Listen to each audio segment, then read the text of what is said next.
No, please don't! The galaxy's oldest nightmare learned to purr before it learned to speak, and that should have terrified everyone so much more than it did. The Vornith had hunted the dark between stars for 12 million years. They had no bodies, not really. No mouths, no eyes, and no hands. Just hunger wrapped in a frequency that made every sentient species in the galaxy lock their doors and whisper prayers to gods they'd stopped believing in. They were fear. Pure fear. The kind that wakes you at 3 in the morning with your heart trying to escape through your ribs. The kind that makes grown soldiers wet themselves on the battlefield before the enemy even appears. The Vornith didn't kill you. They unmade you. Pulled your consciousness apart thread by thread until nothing remained but a blank, smiling thing that walked around wearing your skin and using your voice to call your children to dinner. The Galactic Council had protocols. Entire star systems had evacuation plans with the word Vorth stamped in red across every page. When sensors picked up their signature, a specific cascade of quantum fluctuations that bent space-time like a cheap mirror, civilizations simply left. Abandoned colonies, abandoned stations, abandoned entire planets if they had to. No one fought the Vornith. No one could, until the humans showed up. They arrived at the galactic scene late, as all young species do, dragging their wars and their plagues and their terrible art behind them like a child's blanket they couldn't bear to leave. The Council watched them crawl out of their gravity well on chemical rockets and decided they were cute. Primitive. The kind of species you let sit at the children's table during diplomatic dinners and pat on the head when they asked stupid questions about faster-than-light travel. Charming little disaster monkeys, the Rylan ambassador had called them, and everyone laughed because it was true. The humans laughed too. That was the thing about humans. They always laughed. Captain Elias Vance of the human exploratory vessel Persephone had been laughing approximately 37 seconds before everything went wrong. He'd been laughing at his navigation officer's impression of a Hulkan trade negotiator, all wheezing gasps and exaggerated arm gestures, when the proximity alarm screamed to life and turned the bridge the color of blood. "What V we got?" Vance asked, still grinning, because old habits died hard, and his particular habit was finding humor in the face of impending doom. It annoyed his first officer to no end. Unknown signature, Captain. Lieutenant Maya Chen's fingers flew across her console. Not picking up any council transponder codes. Not picking up anything, actually. It's like there's a hole in space where something should be. The grin slipped off Vance's face like water off oil. Define hole. I mean, the sensors are reading empty space, but the gravity detectors are screaming their heads off. Something's there. Something big. It's just hiding. Every bridge officer who'd been in the council long enough to know what that meant went very still. The humans who had not been in the council long enough to know what that meant just looked confused. "Captain," Chen said, and her voice had dropped to something barely above a whisper. "I'm cross-referencing the signature against council databases. It's matching with something called." She stopped, swallowed. Something called Vornith. The silence that followed was the loudest thing Vance had ever heard. He'd read the files. Everyone had read the files. The Vornith were why the council had evacuation protocols. The Vornith were why there were entire sectors of the galaxy that no one traveled through, marked on every star chart with skulls and warnings in 14 languages. The Vornith were the thing that made even the oldest, most powerful species in the galaxy run. And here they were, a bunch of hairless apes from a death planet, flying straight into one. "Reverse course," Vance said. "Full emergency thrust. Get us." The lights went out. Not flickered. Not dimmed. Went out. All at once, like someone had reached into the universe and simply pulled the plug on the concept of illumination. The emergency backups failed. The hand lights failed. Even the bioluminescent strips along the corridor floors failed, which should have been impossible because those things ran on decaying organic material and weren't connected to any power grid. Darkness. Complete and total. Then, the screaming started. It came from everywhere and nowhere. From the walls, from the floor, from inside Vance's own skull. A sound that wasn't quite a sound, more like the memory of every scream he'd ever heard layered on top of each other and played backward through static. "Sound off," Vance shouted, and his voice came out wrong. Shaky, small, like he was a child again, hiding under his bed while his parents shouted at each other in the next room. A pause. Then, one by one, his crew answered. "Chun. Here. Sing. Here. Obrae. Here. Takahashi. Here." 5 voices. There should have been 7. "Where's Park?" Vance demanded. "Where's Delgado?" No one answered. Because no one knew. Because in the darkness, in the screaming, 2 of his people had simply stopped existing. Not dead. Not unconscious. Just gone, like they'd never been there at all. And the worst part was that Vance couldn't remember their faces anymore. He knew he should remember. Park had a dog back on Earth, a ridiculous golden retriever named Waffles. Delgado was learning to knit, had shown Vance a terrible scarf she'd made for her nephew. These were facts. He knew they were facts. But when he tried to picture their faces, he saw nothing. Blank space. Like something had reached into his memory and deleted them. "We need to move," Vance said. And his voice was steadier now, because anger was starting to push its way through the fear. Anger was familiar. Anger was useful. "We need to get to the escape pods. Everyone stay close. Physical contact. Don't let go of each other." They formed a chain. Chun grabbed his arm. Singh grabbed Chen's. Obrian grabbed Simis. Takashi grabbed Obrianis. 5 humans, linked together, stumbling through the dark toward a hope that felt increasingly ridiculous. The screaming followed them. It whispered things, sometimes. Things about their mothers. Things about their failures. Things about the moment of their deaths, described in such vivid detail that Vance could feel his own heart stopping, could feel the cold creeping up from his feet, could feel, no, not real, not happening. He kept walking. They reached the escape pod bay. The pods were supposed to have independent power supplies, independent life support, everything they'd need to survive until rescue arrived. Assuming the Vornith didn't follow them. Assuming the Vornith didn't just eat their souls or whatever the hell it was that the council files couldn't quite describe. Vance slammed his hand on the release panel. Nothing happened. "Override," he said. "Emergency manual override, code Vance 7 Alpha 9er. "Nothing." "Captain," Chun said, and her voice was doing something terrible. It was going calm. The kind of calm that comes right before the screaming. "I think it wants us to know that running won't help." The lights came back on. Not the ship's lights. Different lights. Softer. Warmer. They came from everywhere at once. From the walls themselves. From the air. From Vance's own skin. The screaming stopped. The whispers stopped. Everything stopped. And in the silence, something spoke. "You're not afraid." It wasn't a question. It wasn't an accusation. It was a statement of fact, delivered with the kind of wonder that Vance had only ever heard from scientists who'd just watched their life's work pay off. "Who's there?" Vance demanded. "Show yourself. We have no selves to show. We are what you fear. But you're not afraid. Explain this." The voice, if it could be called a voice, came from inside Vance's head and outside it simultaneously. It was like being spoken to by the concept of sound itself. "Explain what?" Vance said. "That I'm terrified? Because I am. I am absolutely terrified. I've got 2 crew members missing, and we're trapped on a ship with some kind of psychic nightmare monster, and I have no idea how to get us out of here. I'm plenty afraid, thanks." "No, you are afraid of the situation. You're not afraid of us. This is unprecedented." Vance blinked. He looked at his crew. Chun looked back at him with the same expression he was pretty sure was on his own face. Confusion, mostly. The kind of confusion that happens when you're trying to have a crisis, and the universe keeps interrupting with weird questions. "Should I be afraid of you?" Vance asked. "All other species are. The moment they sense our presence, their minds collapse. They run. They scream. They beg. You're not doing any of these things." "Well, we were screaming a minute ago." "That was screaming. That was situational distress. You were screaming at the darkness, not at us. You were screaming because you couldn't see, not because you sense what we are. This is the difference. You do not perceive us as a threat.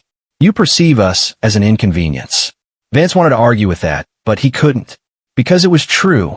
Somewhere in his hindbrain, some ancient survival instinct should have been setting off every alarm in his body. But instead, he just felt annoyed. Annoyed and worried about Park and Delgado and kind of hungry, actually, because he'd skipped lunch. "What did you do to my people?" he asked. "Park and Delgado. Where are they?" "They are elsewhere. They're safe. We removed them because they were loud. Their fear was loud. It hurt. Loud how? They were afraid of us. Truly afraid. The way all species are. Their fear broadcast on a frequency that caused us physical discomfort. We relocated them to a quieter section of your vessel." Vance turned to Chun. "Did you understand any of that?" Chun shook her head. "I think it's saying Park and Delgado are more scared than we are, which is weird because I'm pretty sure I'm scared enough for everyone." "She's not afraid of us either." "No," Chun agreed. "I'm afraid of dying. I'm afraid of never seeing my family again. I'm afraid of what's happening to Park and Delgado. But you?" She paused, considering. "You just kind of there? Like weather. You can't be afraid of weather. Weather kills millions of your species annually. Yeah, but we don't get scared of it. We prepare for it. We build shelters and buy insurance and complain about it on social media. Fear isn't the same thing as respect. The silence that followed was different from before. Less oppressive. More thoughtful.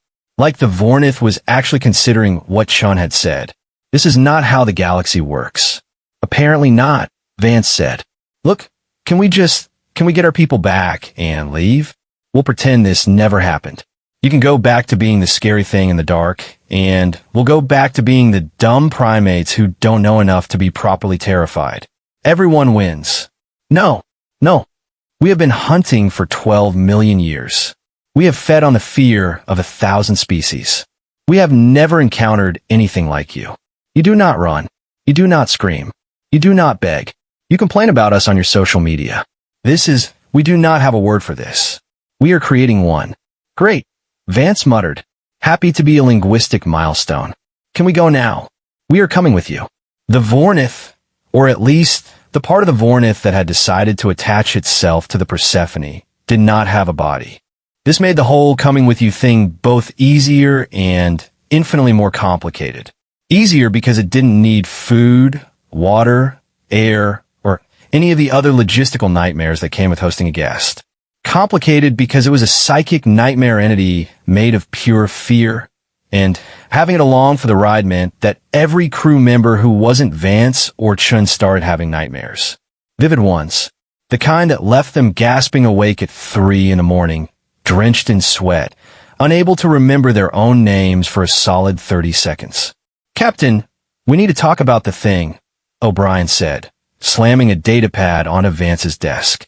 The datapad contained exactly one piece of information, a list of crew members who'd requested transfers. All but 2 of them had signed it. "The Vornith," Vance said. "The whatever. The thing that's currently living in our walls and giving everyone screaming night terrors. The crew is scared, Captain.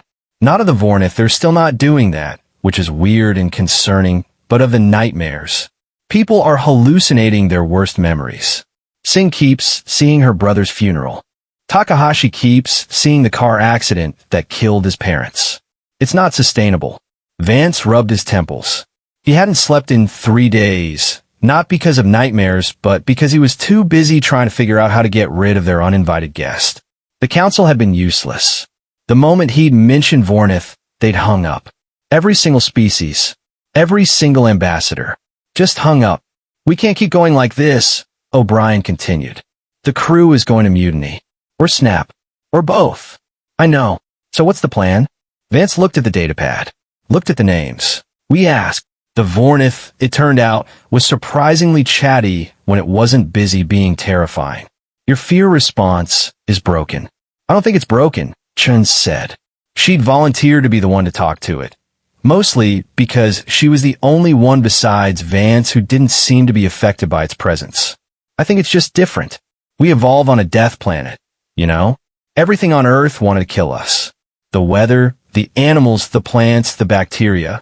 We had to learn to keep functioning even when we were scared. All species evolve on dangerous worlds. This is not unique. Yeah, but most species evolve on one dangerous world.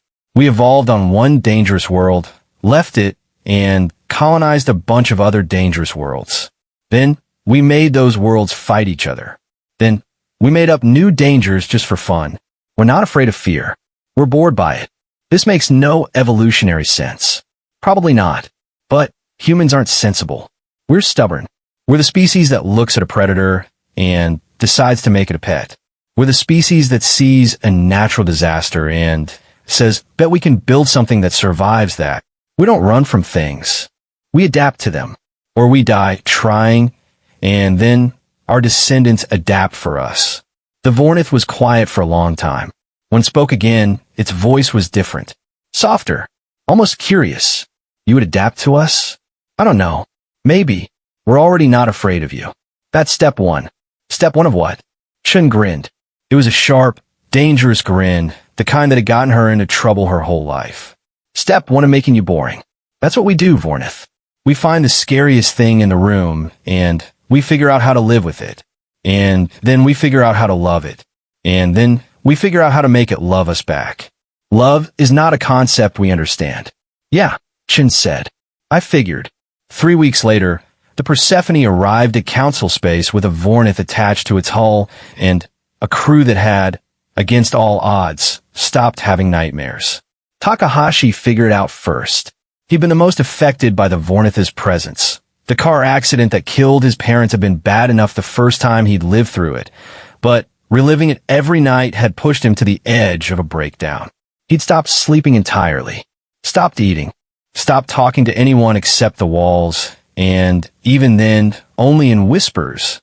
Then one night, something changed. He was in the mess hall at 0200, staring at a cup of coffee that had gone cold hours ago, when a Vornith spoke to him. Your parents are not in pain anymore. Takahashi looked up. His eyes were red-rimmed and hollow. What? You relive their deaths every night. You feel their terror as they realized what was happening. But they're not in pain anymore. They have not been in pain for 23 years. The pain you feel is your own. You are punishing yourself for surviving. Shut up. No. We have watched you for 3 weeks. We have learned. You humans carry your dead with you in a way no other species does. You give them space in your minds. You let them live there. But you do not have to let them hurt you. You can choose to remember them differently. How? How do I choose? We do not know. We only know that it is possible. Because you are possible. Everything about you is possible. And we do not understand why, but we are beginning to suspect that the answer is simply stubbornness. Takahashi laughed. It was a broken, watery sound, but it was laughter. Stubbornness, he repeated. Yeah, okay. I can do stubborn. He didn't sleep that night either. But the next night when the nightmare came, he fought back. You're not in the car, he told himself, over and over as the glass shattered and the metal screamed. You are in your bunk on the Persephone. You are 34 years old. Your parents have been dead for 23 years. You're not in the car. The nightmare didn't stop, but it changed. The terror faded, replaced by something else. Something softer. Something that might have been, if Takahashi squinted at it right, the memory of his father's laugh and his mother's cooking and the way they'd both looked at him like he was the best thing they'd ever done. He woke up crying, but he also woke up hungry. That was progress. Word spread. The other crew members started fighting back against their own nightmares. Singh started dreaming about her brother's funeral, but she also started dreaming about the time he'd taught her to fish, the way he'd laughed when she'd caught a boot instead of a trout. O'Brien started dreaming about the war, but he also started dreaming about the friends who'd survived, the ones who still called him every year on his birthday. The Vornith watched all of this with something that might have been fascination. You are rewriting your own memories. Not rewriting, Chun corrected. Reframing. The bad stuff still happened. We're not pretending it didn't. But we're choosing to remember the good stuff too. It's called coping. Most species do it. No. Most species suppress. Most species forget. Most species build walls around the parts of themselves that hurt. You're doing something different. You're building doors. Chun considered this. Yeah, actually, that's a good way to put it. Doors. so we can go back and visit the pain when we need to, but we don't have to live there. We have been living in the pain for 12 million years. The words hung in the air between them. Chun felt something shift in her chest. Not fear, not sympathy exactly, but something in between. Something that felt a lot like recognition. That sounds lonely, she said. We do not have a word for what it sounds like. We are creating one. The council's reaction to the Persephone's return was, to put it mildly, apoplectic. You brought a Vornith to the galactic capital, the Rylan ambassador said. His normally pastel coloring had drained to a sickly gray. You brought a Vornith to the galactic capital. In your ship. Attached to your hull. Like a bait, Vin supplied. Like a pet. Well, it followed us home. What were we supposed to do? Leave it on the side of the road. The ambassador made a sound that might have been a scream or might have been a stroke. The other ambassadors weren't doing much better. The Hulkan delegate had fainted. The Xylos delegate was crying. The Vind delegate had simply left, presumably to start evacuating their entire species from the galaxy. Captain Vance, the Rylan ambassador said, once he'd regained enough composure to speak, you do not understand what you have done. The Vornith are not creatures to be domesticated. They are existential threats. They're the reason we have evacuation protocols. They are, yeah. We read the files, Vance interrupted. But here's the thing. The Vornith isn't trying to eat us. It's not even trying to scare us anymore. It's just hanging out, watching us, learning. Learning what? Vance smiled. How to love, I think. The ambassador's color went from gray to green. That is not possible. The Vornith are incapable of emotion. They are pure instinct. Pureunja. Tell that to Takahashi. The Vornith helped him process his parents' deaths. Talked him through it. Stayed with him while he cried. That cannot be, and it's been bringing us gifts. Little things. Asteroids with interesting mineral compositions. Derelict ships it finds floating in deep space. Last week it dragged in a probe that went missing 400 years ago. The historians are losing their minds. The ambassador opened his mouth. Closed it. Opened it again. You are not afraid, he said finally. It wasn't a question. No, Vance agreed. We're not. And I think that's the key. The Vornith feeds on fear. But we don't produce the kind of fear it needs. So it's adapting. Trying to figure out what else we produce that it can use. And what do you produce? Vance's smile widened. Lots of things. Curiosity. Stubbornness. Affection. We're very affectionate. Actually, give us a few weeks with anything, and we'll start trying to pet it. You are trying to pet the Vornith. We're trying to understand it. The petting is just a side effect. 3 months later, the Vornith spoke to the Galactic Council for the first time. We have learned. The council chamber went silent. Ambassadors who had been screaming, weeping, or trying to flee froze in place.